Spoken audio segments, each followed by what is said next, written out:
வணக்கம்.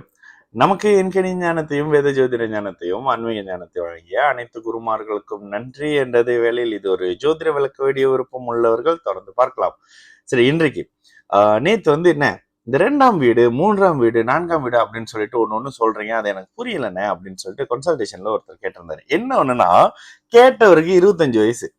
நம்மளோட இந்த ஃபாலோவர்ஸ்க்கும் சரி, நம்மளோட வீடியோஸ் தொடர்ந்து பார்க்குறவங்களுக்கும் சரி, நான் என்னத்துக்காக இந்த வீடியோ பண்றேன்றத ரொம்ப கிளியரா புரிஞ்சு வச்சிருக்கிறீங்க. அது ரொம்ப ரொம்ப ரொம்ப நிறைவா இருக்கு. அதாவது இங்க ஜோதிடம் பார்க்கறது அப்படின்றத விட, ஜோதிடத்துல இருக்கக்கூடிய உண்மை என்னன்னு நீங்க தெரிஞ்சுக்கணும் அப்படின்றதுக்காக இந்த ஆரம்பிச்சது தாங்க இந்த வீடியோ போட ஆரம்பிச்சது. ஓகேங்களா? இதுல இந்த பரிகாரம், பூஜை, இந்த அமைப்புகள் எல்லாம் ஒதுக்கி வச்சுட்டு, சுத்தமா ஒருத்தருக்கு என்ன நடக்கும், சுத்தமா ஒருத்தருக்கு என்ன நடக்காது, இதை பார்க்கறது தான். ஒரு அளவுக்கு நீங்க துல்லியமாவே பார்த்துடலாம்.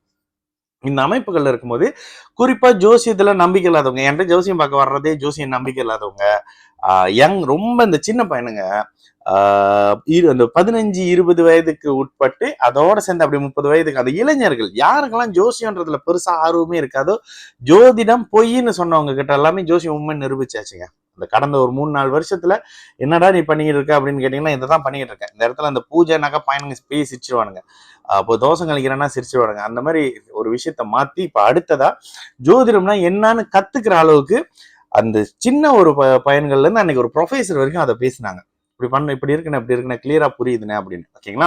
இதுல அந்த காய் கேட்ட ஒரு கேள்வி என்னன்னா, 1ஆவது வீடு, 2ஆவது வீடு, 3ஆவது வீடுன்றீங்களா, இது எப்படி நான் கணக்கு எடுக்கிறீங்க? எனக்கு தெரிஞ்சு 1ஆவது வீடு மேஷம், 2ஆவது வீடு ரிஷபம்னு, ஆனா நீங்க வேற லக்னம் போறப்ப வேற மாதிரி எடுக்கிறீங்களே அப்படின்னு கேட்டாரு. அதுதான் இன்னைக்கு நம்ம பேச போறோம். சரி, காலபுருஷ தத்துவம் அப்படின்னா மேஷத்துல இருந்துங்க.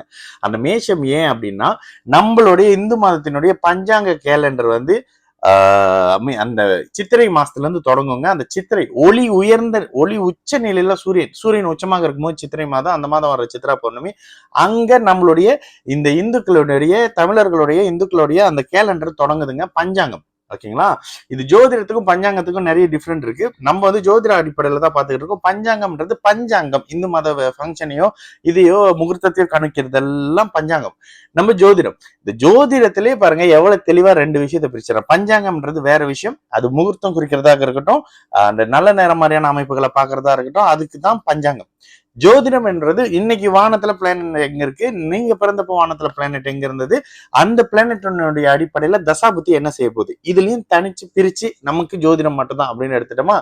இந்த அமைப்புகள்ல காலபுருஷ தத்துவத்தினுடைய அந்த காலபுருஷம்ன்றது அந்த கேலண்டருங்க. நம்மளோட கேலண்டர்ல முதல் மாசம் சித்திரை மாசம். அந்த சித்திரை மாசம் வரும்பொழுது நமக்கு சூரியன் மேஷத்துல இருப்பாரு. மேஷ ராசி தான் 1ஆவது ராசி. எல்லா ராசி பலன்லயும் மேஷ ராசி தான் ஒண்ணுன்னு போடுறாங்க. அதனாலதான்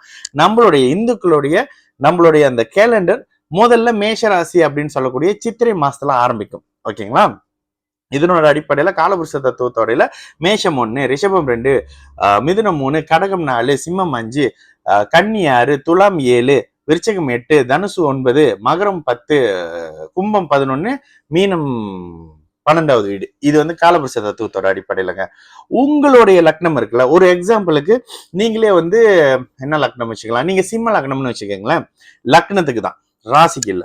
உங்களுடைய லக்னத்துக்கு 2ஆம் வீடு கன்னி வீடு, லக்னத்துக்கு 3ஆம் வீடு துலாம் வீடு, லக்னத்துக்கு 4ஆம் வீடு தனுசு வீடு, லக்னத்துக்கு 4ஆம் வீடு விருச்சிக வீடு, லக்னத்துக்கு 5ஆம் வீடு தனுசு வீடு, லக்னத்துக்கு 6ஆம் வீடு மகர வீடு, லக்னத்துக்கு 7ஆம் வீடு கும்ப வீடு, லக்னத்துக்கு 8ஆம் வீடு மீன வீடு, உங்களுக்கு லக்னத்துக்கு 9ஆம் வீடு மேஷ வீடு, லக்னத்துக்கு 10ஆம் வீடு ரிஷப வீடு, லக்னத்துக்கு 11ஆம் வீடு மிதுன வீடு, லக்னத்துக்கு 12ஆம் உங்க லக்னத்தோட பின்னாடி வீடு கடக வீடு.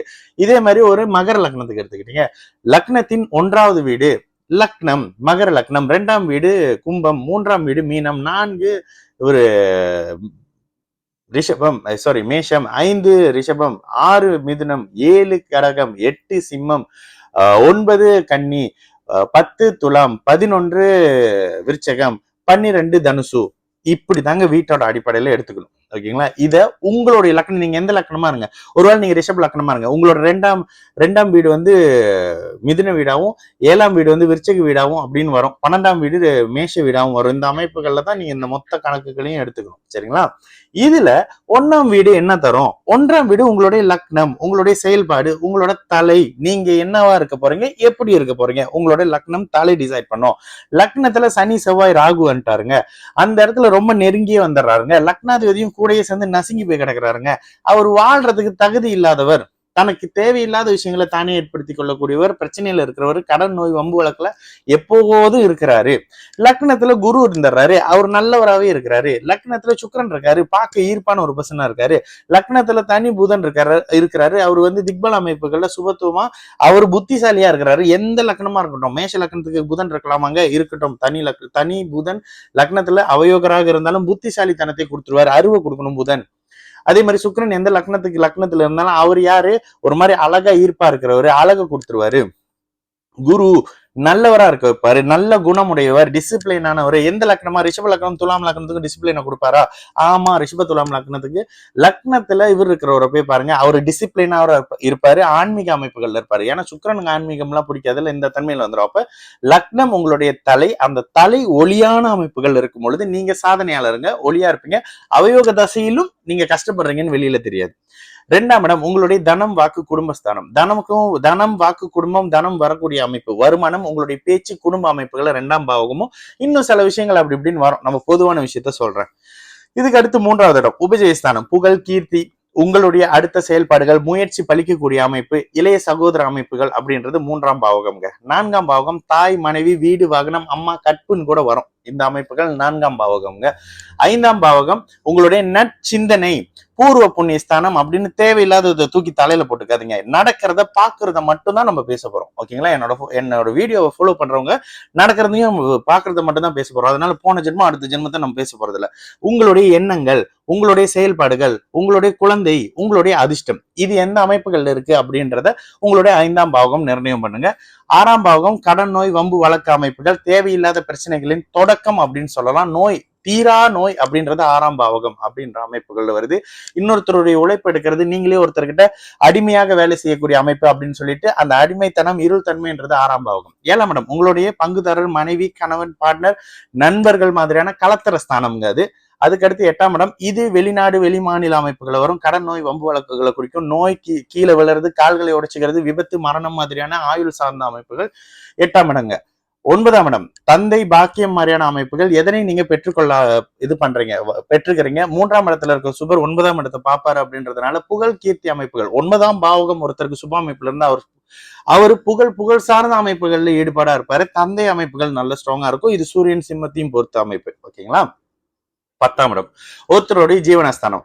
இந்த 10ஆம் இடம் ரொம்ப ஸ்பெஷலுங்க. லக்னத்துக்கு நிகரான கேந்திர பலம் உடையது, மிகப்பெரிய கேந்திரம் அப்படின்றது 10ஆம் இடம். இது உங்களுக்கு புரியணும்னா ஜோதிடத்தை கத்துக்கிட்டா பார்த்தாது, ஜோதிடத்தை உணர்ந்தீங்கன்னா 10ஆம் கேந்திரம் என்னது அப்படின்றது புரிஞ்சிடும். 10ஆம் கேந்திரம் மிகப்பெரிய கேந்திரம் அப்படின்னு சொல்லலாம். அந்த கேந்திர அமைப்புகள் இருக்கக்கூடிய கிரகத்தின் தொழில், அதுதான் உங்களுக்கு சாப்பாடு போடும். ஓகேங்களா? இந்த ஜீவனஸ்தானத்தில் இருக்கக்கூடிய தொழில் மாதிரியான அமைப்பு, பதவி பட்ட மாதிரியான அமைப்புகள், நீங்க எப்படி சம்பாதிக்க போறீங்க, இன்னொருத்தர் கீழே சம்பாதிக்க போறீங்களா இல்ல இன்னொருத்தருக்கு மேல சம்பாதிக்க போறீங்களா, எவ்வளவு சம்பாதிக்க போறீங்கன்றத லக்னத்தை பேஸ் பண்ணி இந்த 10ஆம் இடம் நிர்ணயம் பண்ணும்.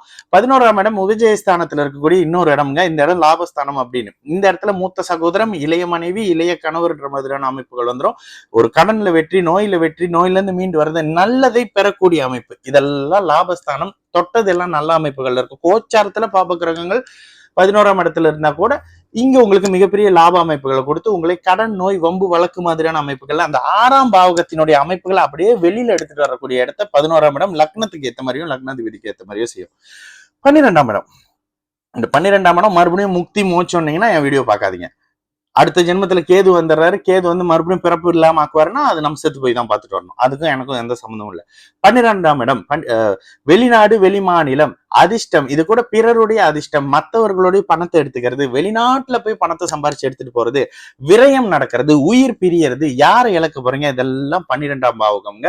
இந்த 1, 2, 3 அமைப்புகளை உங்களோட லக்னத்தோட பேஸ் பண்ணி அதுக்கப்புறம் இந்த பாவக, இப்ப நான் சொன்னது எல்லாமே ஆதிபத்தியம். இந்த இடத்துல இந்த ஆதிபத்திய அமைப்புகள் அப்படின்னு இருக்கும். இந்த ஆதிபத்தியத்தோட காரகத்தோட ஒப்பிட்டு பாருங்க, உங்களுக்கு அப்படியே அழகழகா பலன் வரும். நீங்க குலதெய்வ சாபம், முன்னோர்கள் சாபம், பரிகார பூஜை செஞ்சு சம்பாதிக்க வேண்டிய அவசியம் வந்துடாது. உங்களை கூப்பிட்டு வச்சு கொண்டாடுவாங்க நாடு நாடா. சரிங்களா? இந்த அமைப்புல தான் பண்ணிக்கிட்டு இருக்கேன். அதனாலதான் சமீபத்துல ஒரு நாடு கூட நான் போயிட்டு வந்திருந்தேன். இந்த மாதிரியான அமைப்புகள்ல நீங்க பாத்தீங்க அப்படின்னாக்கா உங்களுக்கு பலன் அழகா வருங்க. நீங்க போயெல்லாம் சொல்ல வேண்டிய அவசியம் இல்லை. இந்த பாவகம், இந்த பிளானட் இதை தான் செய்யும், இந்த பாவகம், இந்த பிளானட் இதை தான் செய்யும். நேற்று ஜாதகம் ஒண்ணு போட்டானே, அக்கௌண்ட் கணக்கு இந்த மாதிரியான விஷயங்கள்ல இருப்பீங்களே, என்ன பண்றீங்க, ஸ்டார்ட் ஐயோ என்னமோ ஒன்று சொன்னாங்க, அதை மறந்துட்டேன். அக்கௌண்ட்ஸ் அப்படி இப்படின்னு சொன்னாங்க. ஓகேங்களா, ஸ்டாண்டர்ட் சார்ட்டர்ட், எஸ் ஸ்டாண்டர்ட் சார்ட்டர்ல அக்கௌண்டனா இருக்கேன். இது மாதிரியான நல்ல விஷயத்த